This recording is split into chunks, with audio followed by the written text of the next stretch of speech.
Welcome to the Genius Factory. Enjoy the video. You begin by confirming your device supports ESIM and is unlocked. This matters because the ESIM profile must be provisioned to your phone. Once done, make sure your Jazz number is active and you have your Scenic or ID and a payment method available. Next, open the Jazz World app or go to an official Jazz outlet to request ESIM conversion.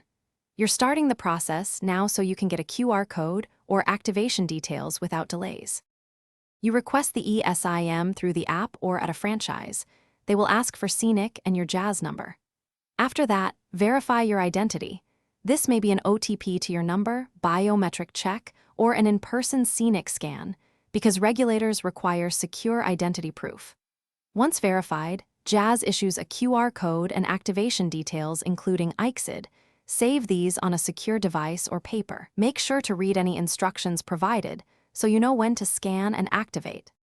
You activate by going to Settings, Cellular, Add eSIM, then scanning the Jazz QR code and following the on-screen prompts. This writes the profile to your device. Once installed, restart the phone and choose the ESIM as your data or primary line if required.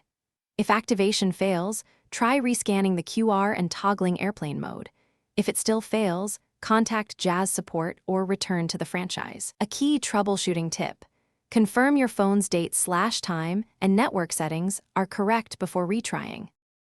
Thanks for watching. If you found this helpful, don't forget to like and subscribe.